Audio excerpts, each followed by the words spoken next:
નમસ્કાર દર્શક મિત્રો, હું ડૉક્ટર કૌશલ પટેલ, આર્થ્રોસ્કોપી સર્જન, રાજકોટથી આપણા પેશન્ટ અવેરનેસ સિરીઝમાં બધાનું સ્વાગત કરું છું.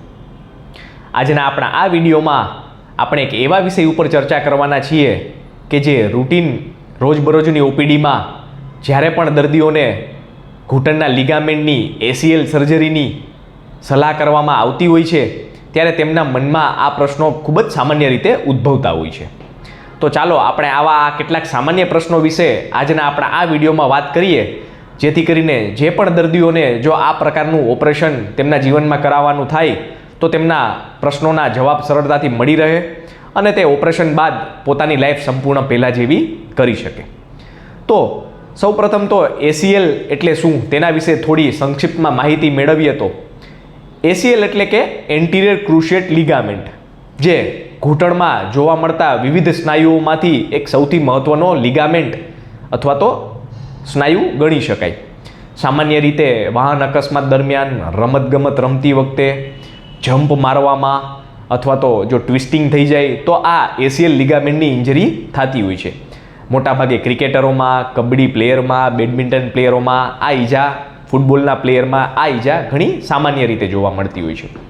હવે જ્યારે પણ ACLની ઇન્જરી થાય એટલે કે ઘૂંટણનો આ લિગામેન્ટ તૂટી જાય ત્યારે મોટાભાગે દર્દીને બે પ્રકારની તકલીફ જોવા મળતી હોય છે. સૌ પ્રથમ તકલીફમાં તો ઘૂંટણમાં થોડો દુખાવો અને સોજો રહેવો, અને બીજી સૌથી મહત્ત્વની તકલીફ ઘૂંટણમાંથી બેલેન્સ ન રહેવું એટલે કે પગની લચકતા વધી જવી. બીજા શબ્દોમાં કહીએ તો ઇન્સ્ટેબિલિટી. સામાન્ય રીતે પગથિયા ચડતી ઉતરતી વખતે, ઉબડખાબડવાળા રસ્તા ઉપર ચાલવાથી, ટર્નિંગ ટ્વિસ્ટિંગ કરવાથી દર્દી પોતાનું બેલેન્સ ગુમાવી દે છે અને પગમાંથી લચકતા થાય છે અને પગમાંથી તે પડી જતા હોય છે. જે પણ દર્દીઓને લાંબા સમયથી જો ઘૂંટણના લિગામેન્ટની ઈજા હોય તો ઘણી વખત તેમને વારંવાર ઇન્સ્ટેબિલિટીના લીધે ઘૂંટણમાં ઘસારાની તકલીફ પણ વધી જાય છે અને આવા દર્દીઓ ઘણી વખત ઇન્સ્ટેબિલિટીની સાથે સાથે એટલે કે પગમાં લચકતાની સાથે સાથે દુખાવાની ફરિયાદ સાથે પણ ઓપીડીમાં આવતા હોય છે.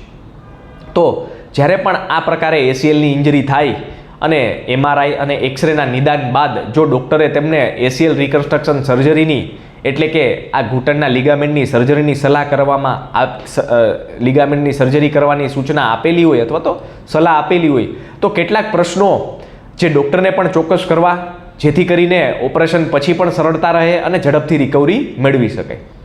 તો સૌપ્રથમ પ્રશ્ન તો કે આ ACL રિકન્સ્ટ્રક્શનની સર્જરી કઈ રીતે કરવામાં આવશે, એટલે કે આર્થ્રોસ્કોપીથી કરવામાં આવશે કે ઓપન કરવામાં આવશે. જ્યારે આજે 21મી સદીમાં આપણે છીએ અને એડવાન્સ ટેકનોલોજીનો ઉપયોગ કરતા હોઈએ ત્યારે આ મોટા ભાગે ACL રિકન્સ્ટ્રક્શન સર્જરી દૂરબીનથી એટલે કે આર્થ્રોસ્કોપીથી કરવામાં આવતી હોય છે. આજથી 15-20 વર્ષ પહેલાં જ્યારે ટેકનોલોજી નહોતી અને આટલા સાધનો નહોતા ત્યારે આ સર્જરી ચેકો મારીને કરવામાં આવતી હતી, પણ હવે ઓલમોસ્ટ બધા સેન્ટરમાં આ સર્જરી આર્થ્રોસ્કોપીથી એટલે કે દૂરબીનથી કરવામાં આવતી હોય છે. બીજો મહત્ત્વનો પ્રશ્ન કે સર્જરી કઈ ટેકનિકની મદદથી કરવામાં આવે છે, કારણ કે ACL રિકન્સ્ટ્રક્શન સર્જરીનો સૌથી મોટો પોઈન્ટ એટલે કે જો સર્જરીનો આધાર હોય તો તે કયા પ્રકારે એટલે કે કઈ ટેકનિકથી સર્જરી કરવામાં આવે છે તેના ઉપર રહેલો હોય છે.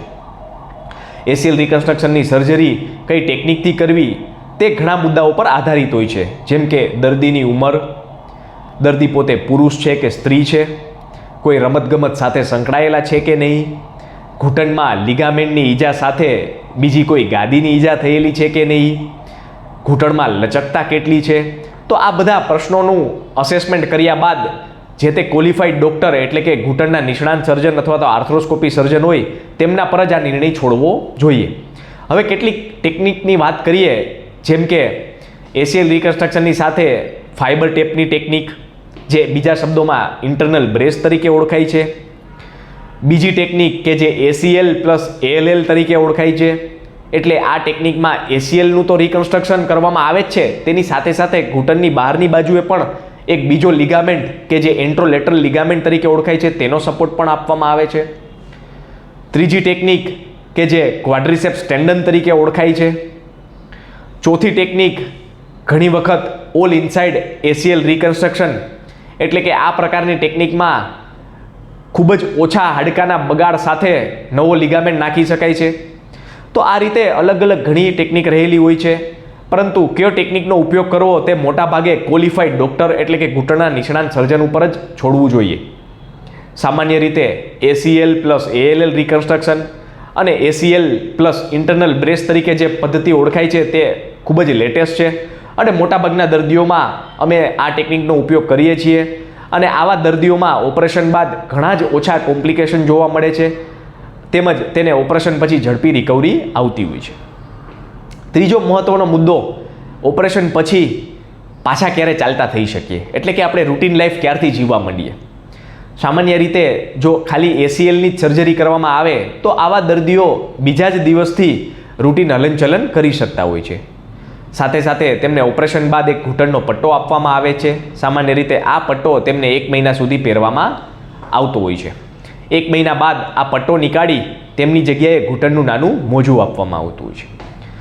આ પ્રકારની સર્જરી પછી સૌથી મહત્ત્વનો પોઈન્ટ ફિઝિયોથેરાપી, કે જે બીજા શબ્દોમાં ACL રિહેબિલિટેશન તરીકે ઓળખાય છે. સામાન્ય રીતે ઓપરેશનના બીજા જ દિવસથી અથવા તો ઓપરેશનના દિવસથી જ કસરત ચાલુ કરવામાં આવે છે અને છેક રમતગમત પાછું રમતા થઈ જઈએ એટલે કે તે સમયગાળો 1 વર્ષનો હોય છે. આ 1 વર્ષ દરમિયાન દર્દીએ સુપરવાઇઝ ફિઝિયોથેરાપી કરવી પડે છે. સામાન્ય રીતે આ બધી કસરતોમાંથી મોટાભાગની કસરતો દર્દી પોતાની જાતે જ અને ઘરે જ કરી શકતા હોય છે. જ્યારે 6-8 મહિના પછી સ્પોર્ટ સ્પેસિફિક રિહેબિલિટેશન એટલે કે કોઈ રમતગમત સાથે સંકળાયેલા હોય તો તેવા જે પર્સન હોય એટલે કે સ્પોર્ટ્સ એથ્લીટ હોય, આ બધા એથ્લીટોને અમે સુપરવાઇઝ ફિઝિયોથેરાપી એટલે કે કોઈ નિષ્ણાત ફિઝિયોથેરાપિસ્ટના માર્ગદર્શન હેઠળ જ ફિઝિયોથેરાપી કરવાની સલાહ આપવામાં આવતી હોય છે. પરંતુ બધા દર્દીઓએ આ પ્રકારના ઓપરેશન પછી ઓછામાં ઓછું 1 વર્ષ સુધી કસરત કરવાની તૈયારી સાથે જ ઓપરેશન કરાવવું જોઈએ. કારણ કે આ પ્રકારના સર્જરીમાં ઓપરેશન પછી જેટલો જ રોલ ઓપરેશનનો હોય છે તેટલો જ રોલ કસરતનો રહેલો હોય છે. કારણ કે મોટાભાગના દર્દીઓને એવું હોય છે કે સાહેબ ઓપરેશન થઈ જશે એટલે અમે સંપૂર્ણ પાછા પહેલાં જેવા થઈ જશું. તો આ વાક્યમાં અર્ધ સત્ય છે. હા, તમે પહેલાં જેવા થઈ જશો, પરંતુ સંપૂર્ણ ફિઝિયોથેરાપીના અંતે. તો આ રીતે સૌપ્રથમ તો કઈ ટેકનિકનો ઉપયોગ કરવો, આર્થ્રોસ્કોપીથી કરવું કે ઓપન કરવું, કેટલા સમય સુધી કસરતો કરવી, અને એક હજી મહત્ત્વનો મુદ્દો કે જે ભૂલાય છે તે છે આ પ્રકારની સર્જરીમાં કયો ગ્રાફ્ટ યુઝ કરવામાં આવે છે. એટલે કે જે નેચરલ લિગામેન્ટ તૂટી ગયો છે આ જ લિગામેન્ટની જગ્યાએ આપણા શરીરમાંથી જ એટલે કે ઘૂંટણમાંથી જ આજુબાજુમાંથી લિગામેન્ટ લઈ જે જૂનો લિગામેન્ટ તૂટી ગયો હોય તેની જગ્યાએ પાછો નાખવામાં આવે છે. સામાન્ય રીતે હેમસ્ટ્રિંગ લિગામેન્ટ, પેરોનિયસ લોંગસ, ક્વાડ્રિસેપ્સ બોન, પટેલર ટેન્ડન બોન, આ રીતે 3 થી 4 અલગ અલગ ગ્રાફ્ટનો ઓપ્શન હોય છે અને તે કયો ગ્રાફનો ઉપયોગ કરવો તે સામાન્ય રીતે ક્વોલિફાઈડ ઘૂંટણના સર્જન અથવા તો આર્થ્રોસ્કોપી સર્જન ઉપર જ છોડવું જોઈએ. તે જ આપણને સંપૂર્ણ સારું રિઝલ્ટ અને માર્ગદર્શન આપી શકે છે. તો જે પણ દર્દીઓને આ રીતે જો ઘૂંટણમાં લિગામેન્ટની તકલીફ થયેલી હોય અને ડૉક્ટરે તમને જો ઓપરેશનની સલાહ આપેલી હોય તો ઓપરેશન પહેલાં આ એક વિડીયો સંપૂર્ણ રીતે જોવો. તેમજ આપણા પણ નીચેના કમેન્ટ બોક્સમાં તેઓ તેમના રિપોર્ટ્સ મોકલી શકે છે અને Shiv orthopaedic super speciality hospital કે જે બાલાજી હોલની બાજુમાં રાજકોટ ખાતે આવેલી છે ત્યાં આપણો સંપર્ક સાધી પ્રશ્નોનું નિરાકરણ મેળવી શકશે. આભાર.